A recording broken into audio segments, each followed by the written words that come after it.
this truth that I'm about to tell you, it'll set you free from religion. It'll set you free from parents and moms and family and governments and police, everybody. It'll set you free. And it's simply this: you are divine. God has exploded in a crib nebulae explosion, and he has come and manifested himself as billions of people. And you're one of you, and so am I. When I look at you, I see God. When you look at me, you see God. That's why God's name is I am. I am God. It doesn't mean that me, God. It means I am. When you say I am God, you have to say, what is God's name? I am. What? I am God.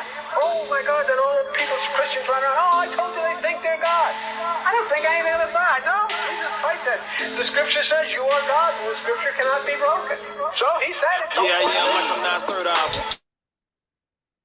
Peace, peace, peace, family. How you all doing? I hope all is well with you. My name is Keisha. I'm the owner of Ascendant Astrology, and I am your astrology coach. Today, I will be discussing Chiron conjunct the North Node in Aries. I feel like I did do a video on this a while back, but it's happening again on February 19th. We will start to feel this a week before, which is the 12th of February, and we'll get another reactivation of this on March 5th, and we'll feel that for well after a week after March 5th. I don't know what that date is, so you want to go check that out so you can be aware.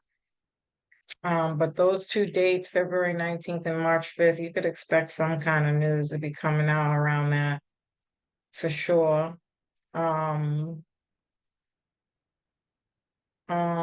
Aries is a cardinal.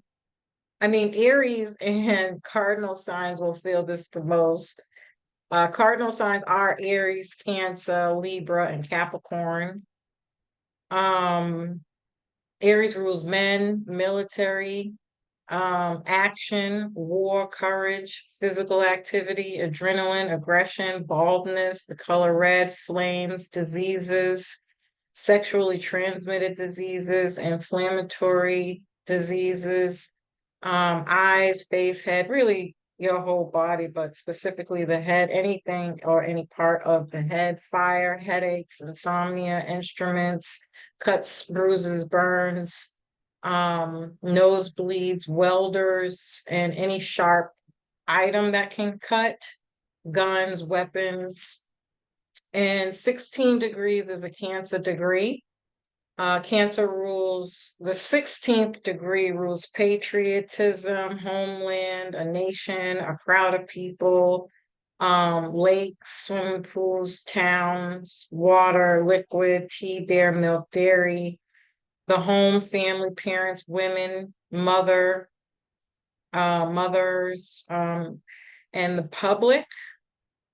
Chiron is the wounded healer. So in that video that I did, it might be on my old page, guys. I do have the link in my description box below to my old page so that you can just search Chiron and any videos that I have with Chiron. I actually have a series of Chirons through the houses if you want to look into that to see where your Chiron is placed. That might be a good thing to do too. But I talked about the mythology behind Chiron. And so if you really want to know more about that, I will go back to my old page, look up that video to hear the story, the mythology about Chiron. Also, make sure you're following me on IG. I'll be posting over the next few days. Like, share, subscribe if you haven't already. Family, I do appreciate you in advance. And if you want a reading or a weekly astrology sent to you, specific to you and your chart, you can send me an email letting me know and become a patron. I'll send the information for you to become a patron member. It's actually, my links are all up here, but I would still send an email. Yeah. So Chiron is the wounded healer. This relates to physical health and psychological health. This can be emotional wounds, trauma, insecurities, vulnerability, guilt, shame, alienation, and awkwardness. This transit can lead to things rising to the surface. That's what Aries is, that inflammatory energy or heat rises, something getting hot and bubbling up. Um, but it's all coming up so that we can heal from our wounds when it comes to our Aries area of life. Um, the North Node allows us to heal across multiple lifetimes, which can be a life-changing experience. But it's also related to our life purpose and mission in life. And so this is going to bring in some really big changes around the self in general, how we think about ourselves, how we feel about ourselves, especially anytime Aries, the moon is in Aries, it's going to amplify whatever these things are, which is another reason why it's important to get your weekly astrology because it'll give you more information and indications on these things, why these things might be coming up.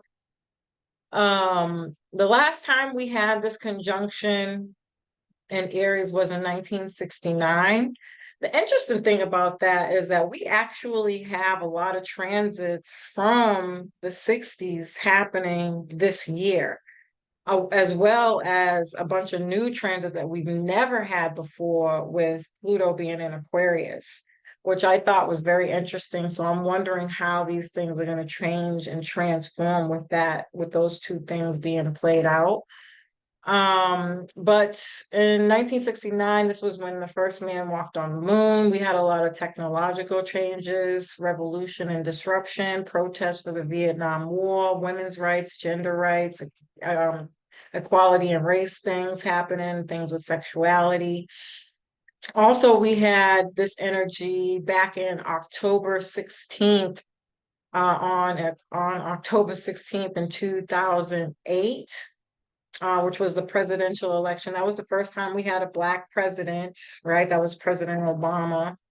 And the housing collapse, which was a really big deal.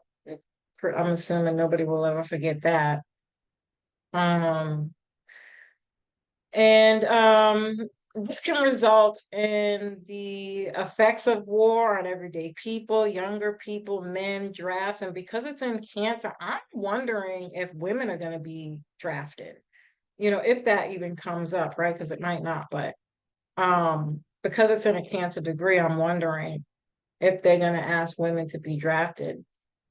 Also, this can bring up questions like, if men leave, how is this impacting women and families? The health, we can see things around the health of veterans and the lack of support, care, and nurturing for veterans. We can also see an attack on or war on coming together, feeling alienated, angry, wanting more independence, or the disillusionment of that with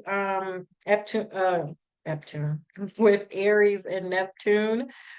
um I'm really interested in seeing how that goes, but I'm really getting more than anything that this is going to be the like fake news around these themes.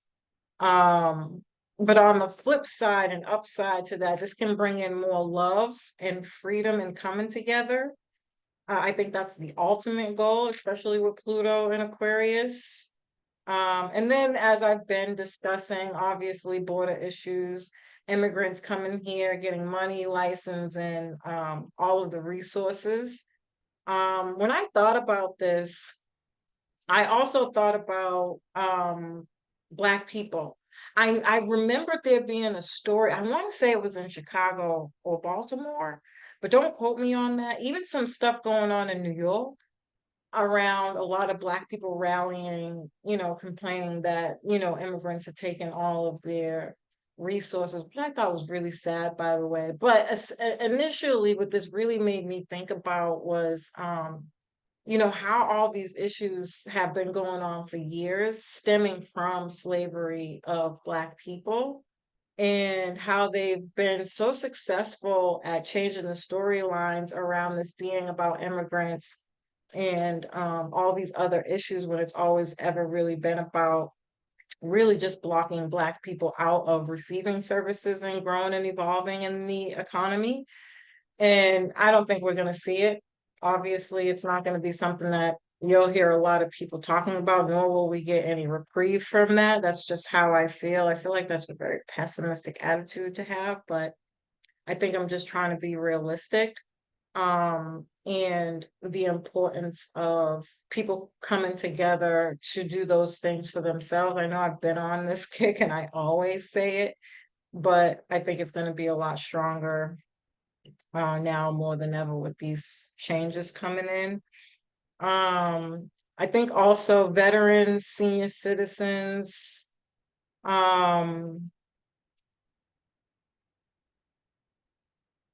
are gonna be, I feel like they're gonna be mistreated. I mean, I feel like they already kind of are, to be honest with you, but I feel like it's just gonna be more visible, or there'll be more stories and information that will come out that will be like, damn, I didn't know it was that bad type of thing. Um, but people are going to come together and rally against these issues in a big way, I think. Also, there's going to definitely be the kind of like news or information coming out around the secret agenda to divide and conquer. Um, that's going to allow us to change in a pretty big way. Um, and it's gonna, we'll start to see how they're trying to infiltrate um people coming together. Again, false attacks, false threats of war to kind of instill fear. I know that they've already passed a bill, and I think I did talk about this too, against gun rights. I'd be interested in seeing if people know or heard about that. I kind of find that interesting that they're choosing to do that around this time. But I think this started taking place really, to be honest, back when Jupiter was in Aries. And a lot of those themes were pretty big too. And so if you want to go back to that video as well, it might be a good idea to do so, just to see what's kind of unfolding. But I do think that that video also talked about like the inferiority of white supremacy to the people and people coming together. And what do you call are they called Columbines? Like schools being shot up and stuff like that. We can hear a lot more stuff like that, or follow-up stories around those types of things. Or just kids and youth in general kind of acting out, or wanting to fight back or get involved with the fight. Um, Chiron has been in Aries since mid-April of 2018. It'll be there until 2026. So this energy isn't new to us. We have been dealing with this for a while. So I don't feel like it's going to be that bad, because it's not, it's familiar energy at this point.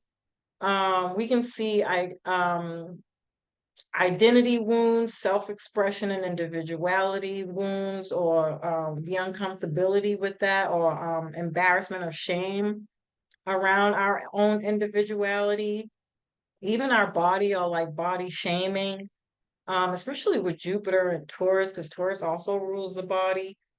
Chiron is our wounds we have with our self-expression, individual self, and how we express that out into the world. And so the bigger picture is always going to be getting comfortable with that, finding ways to deal with that or heal that, so that you can, elevate to your highest self.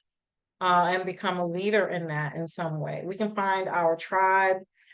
We might find that people are tired of being alone or isolated or not joining a network or being social or making friends or joining a movement or not having family to do things with. We've kind of isolated ourselves, right? And so we're being called to find like-minded people to heal that wound of feeling separated or different, or separated and different. This will require a need to work on being assertive and independent in some way, shape, or form. And I do feel like a lot of people have learned that lesson, and we'll see a lot of people stepping up, again, sharing their stories of what they've been through and kind of becoming a leader in that, and perhaps possibly that growing into some kind of social movement.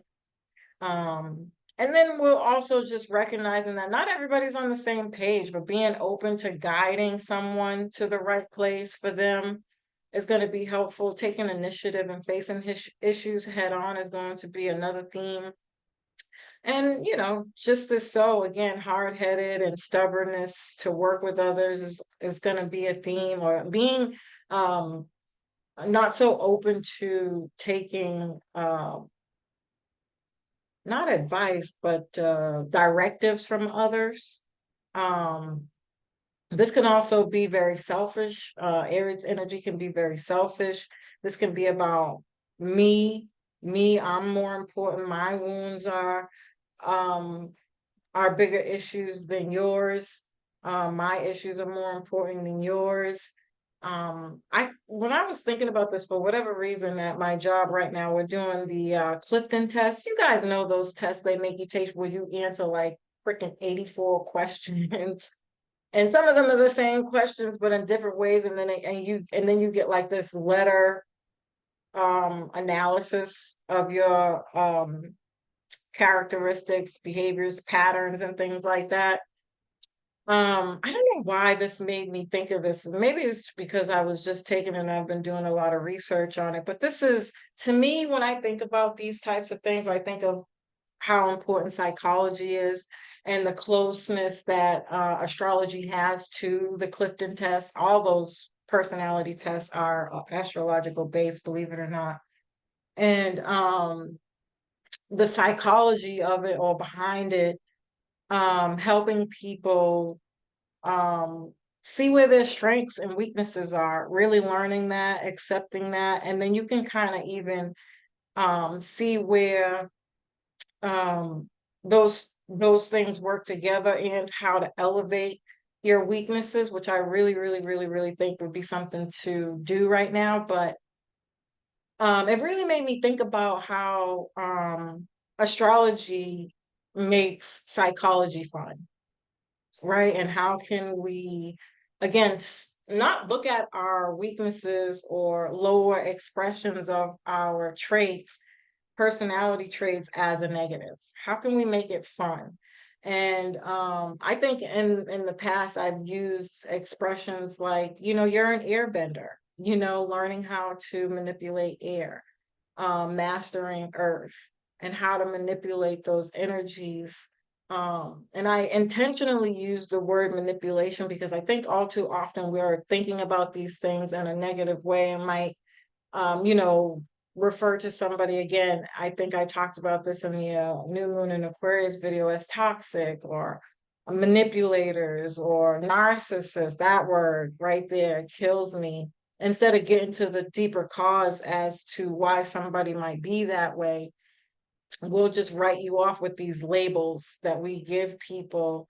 And this is why a lot of people feel alienated or uncomfortable, especially in society, around who they are and the things that they struggle with in life, instead of going to get some help. And so how can we normalize those things and change those ideologies and labels that we give each other, other than as a way to talk, to describe what we're talking about, and stop name calling and all that other stuff, which could be very Aquarian, even Gemini, or Mercury even. So Virgo, you don't get a pass on this either, Virgos.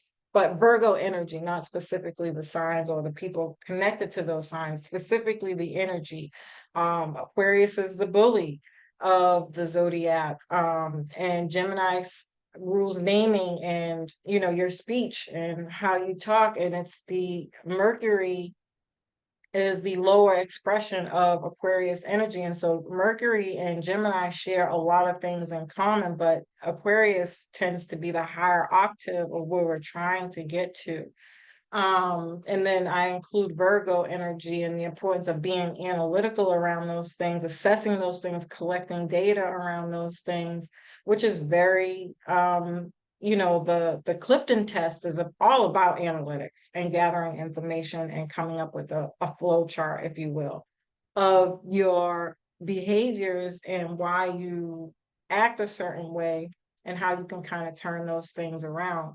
Right. And just thinking about that in that way, how can we change, our speech and language around those types of things? I think those are going to be really, really big themes over these really the next 20 years with Pluto and Aquarius, um, in order to eliminate this idea of, what is good and what is bad. How can we talk about it in a more positive way?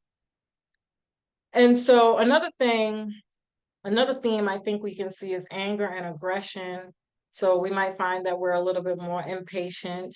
Learning how to manage stress in a healthy way is going to be important, like working out, meditating, walking, sex. Even sex can be, I think, over or under spoken about, because sex rules the libido. And all this is movement, right? Anything that you're doing in a consistent motion that will help you, get stronger or toned or something like that. But um, your libido can help with stress or frustration or anger. And a lot of the times you'll see people being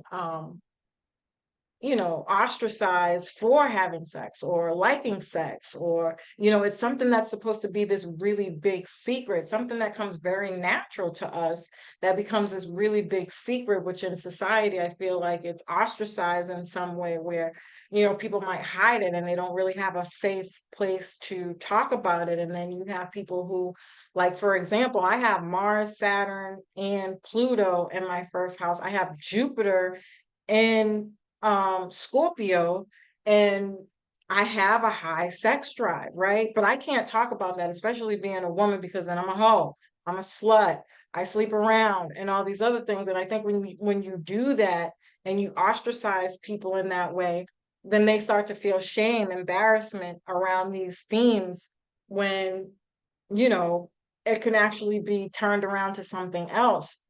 And so learning how to have more positive conversations about these things that we've kind of labeled as bad in society, I think needs to change, because that could be somebody's way of releasing stress. Now, whether they can talk about it or intellectualize it in that way is the reason why they may not be able to stick up for themselves. So educating yourself around these themes that you're ostracized about or in or around is going to be important for you to learn how to step into your own power, because that was something that I had to learn about myself, that it was embarrassing, right?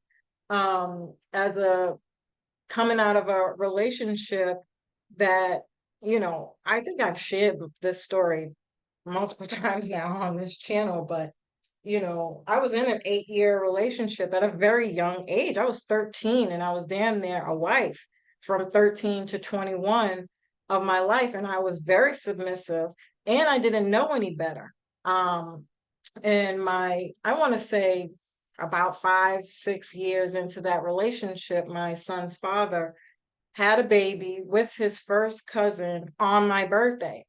If you don't think that that causes some kind of trauma, you're out of your fucking mind, right?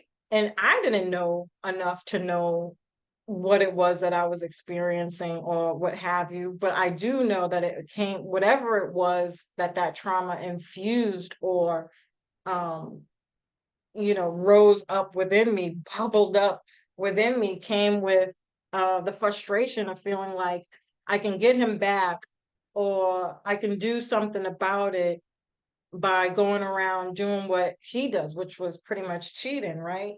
And so I went on a mission to have a lot of sex with a lot of different people just to figure out, what is it about sex that, makes men cheat? And little did I, and when I did that, my intent was to be deceitful, to be, I was angry. This is my way of acting out. But little did I know, I was really learning a lesson about myself, who I am sexually as a person. And this led down to a bunch of different other things just opening up for me that I had to learn the hard way. Now, I will say intentionally, I wasn't disrespectful or rude or spiteful to the people. I was always very honest about my intentions going into something. That's just how I was raised. But my intent in the back of my head was that I'm uncovering something. And this is my way of getting back at my ex for doing what he did to me, right? And so I learned that your libido actually, that's how I was able to stay skinny for so long. It wasn't just that I had a high metabolism, there were other things that, kind of played a role into that, but it had a lot to do with the amount of sex that I needed to have on a regular basis to feel something, anything. I also know that air signs in general, it's not just Aquariuses who are emotionally inept and it's not easy for us to attach emotionally. We are air signs. We are not emotional people. We are intellectual.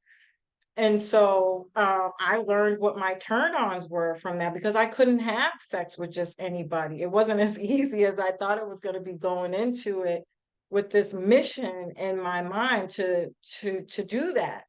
I needed somebody who can talk and have conversations and be intellectual. Um, there were a lot of other different factors that played a role in that journey for me.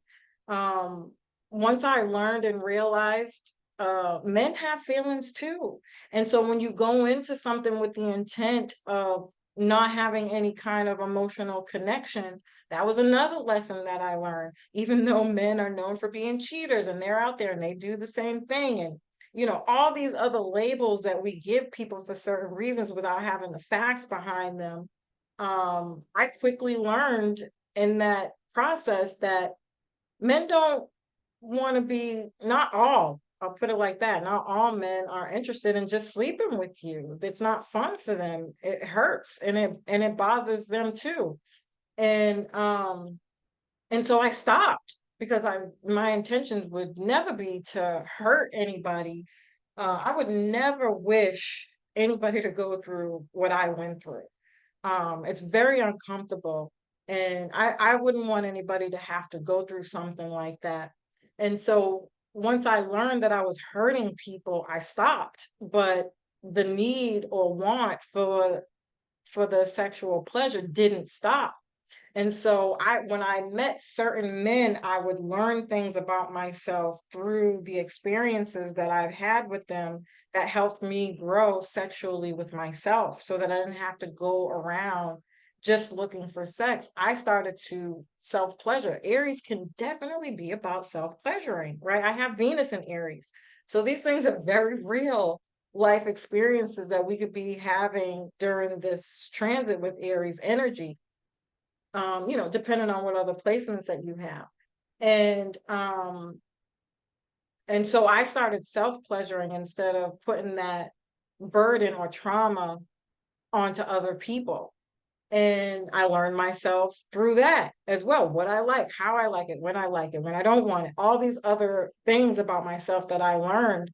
And people are going to say what they want to say, that, my experiences going through this and whatever. I really don't care what you think about me. I promise you, I'm very comfortable with who I am today. But I know what I know is that if I walk into a relationship with another person today, I can talk about these things. I can say what I want. I know what I want, and I'm very secure in those conversations. And the fact that we don't do it or have the conversation enough in a safe platform or a way is why a lot of relationships suck today, is because people cannot intellectualize what they want. And so they're having these actions or reactions to relationships in ways that they can't talk about because they're being labeled for those things, instead of somebody, saying, well, you shouldn't be this way, or, you know, their name calling or whatever, right? And I think it's sad. I think it's really sad. It's unfortunate for us as a people, but I think we need to open up more and be a little bit more transparent, finding places and spaces where we can have difficult conversations. Otherwise, we're not going to be able to evolve from these lower expressions of wherever we're at in our life. And so I think I mentioned towards the end of my Aquarius new moon video that I did, and I know I've talked about it before, that I had been working on this for a really long time, is writing down and really getting specific on the lower expressions, or what we might consider the darker side of these signs. I think it's going to be an important conversation to have, because Aquarius being in Pluto, Aquariuses can be very easy to influence. And this was my fear I was having since we walked into January. There were a few things that came up for me where I started to feel like I wanted to go back to my old ways, and I didn't like it. I didn't like the way it made me feel. And I was wondering, like, where the fuck is this coming from? Because I know I'm past a lot of that stuff. And as I did more research, I am wondering, or my fear is that with Pluto being in Aquarius, because Aquarius is so easily influenced, that Pluto is the only Pluto, specifically Scorpio, is the only sign that Aquarius fears. And my fear is that we are going to resort back to our old ways if we don't find the strength to get through our fears, get some help, and start talking to people, opening up and moving into these more higher vibrations of ourselves, opportunities to lead and have courage to talk about the things that we've healed from in deeper, more meaningful ways. We could very easily fall really, really, really, really behind because of this. Now, in general, to be honest, that's what astrology is about anyway, unfortunately and fortunately, so that you can remember, because a lot of the times what we'll do is we'll bury things and make it like it just doesn't exist, or we'll hide those darker sides of ourselves, um, and they come out in other ways, or with people who are in their higher vibration. We see you coming a mile away. Pluto can see you coming a mile away. You can't hide those things from Pluto, because Pluto is all about the shits. Okay, they're not like, Scorpio's not going to be like, oh, it's not a matter of whether or not this person is a good person or not, and when they're going to show their true colors. It's not a matter of if they're going to do it. It's more like when. And so and that way, Pluto can be the investigator or non-trustworthy until they know for sure that they know this is a safe space for me, or they'll be the person to initiate it or instigate what your darker themes are. And either way, all relevant, unrelevant, they need to come up so that you can face them. And for me, that's a fair, because I know my darker sides. I know who the fuck I am. I'm not a very nice person in my lower expressions. And so I'll be doing the first few videos in Aquarius, Aries, and I think I said Pisces, because Saturn is in Pisces, and Saturn is the ancient ruler of Aquarius. And then Aries, it rules Mars, and Mars is the ancient ruler of Scorpio. And so I said I'm going to do Scorpio, Aquarius, and Pisces first, and then every other month I'll do one other sign for each season. But I wanted to get those ones out. I think I'm already halfway done, so you'll start to see those. Be looking out for those. But I think it's important, family. I went on a bit of a tangent, so I apologize, but I really, really, really do think that it's important for us to start having these conversations. I do have a 15-minute free consultation for getting a reading. You don't have to necessarily be getting a reading. If some things that I'm saying in these videos, when I start talking about them, please call. Start talking to somebody. If you're not going to talk to me, get a counselor or find somebody who can help you through this and not make you feel bad about who you are and your darker energies. You gotta get this stuff out. We have to stop hiding behind a veil and thinking that we're gonna get past or by without dealing with those issues. So I'll stop my rant now. I do apologize, but I think it's very important. I also think when it comes to sex diseases, if you have, I think I turned my blog off on my website. Um, but let me write a note because I will fucking forget. To post my Mars retrograde video and my links on my um on IG. I'll post my Mars retrograde video and the links on my thing so that you can read through them. Even though we're not in a retrograde, um, it's important, I think, to have this conversation because Mars rules all the diseases, even Pluto, Scorpio rules diseases, sexually transmitted diseases, all the diseases that come with sexually, that are related to sexually transmitted diseases. I can almost guarantee you and that these things are going to come up on a massive level. And these can be things that, look, we're talking about over all timelines, that things are going to start bubbling up. And the heat rises to the top, that you find out you have something that you didn't know, things like that. So being very cautious and mindful about those things are going to be important, as well as rashes and skin things that are inflammatory, itchy. Just read the posts so that you can be aware and not freak out when this stuff happens. Just take your time to be more cautious and aware, and making sure you're getting regular checkups and using safety and all that other stuff. So again, I'm sorry for going on and on about that, but I think it's important. So not taking things out on others, fevers, rashes, learning to lead, wanting to be first, wanting to win, learning to guide others where you have experience in. I think we can see ex-military and veterans saying, again, no war. It's not good for the world and it's not good for our country. They may even try to run for office or get involved politically in some way, shape, or form. Another theme is sports injuries, burns, cuts, headaches, emotional, taking things personally, emotionally.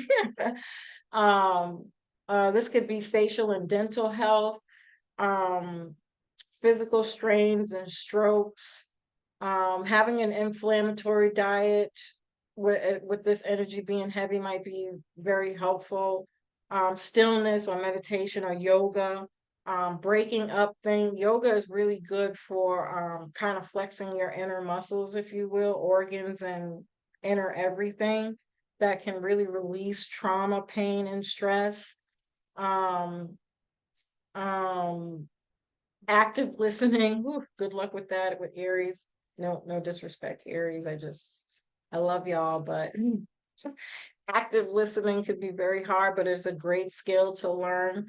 Practicing communication skills, um, some kind of athletic training or martial arts, using bloodstones. I would go look up other Aries things. I'm not very well versed in that. I don't know too much about the healing things that you can use, but bloodstones, self-care and boundaries, giving your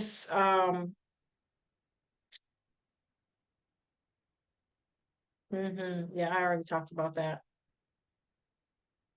Being independent and having balanced relationships is another theme. So, family, as usual, I love and appreciate you. I hope you found this information helpful. Peace.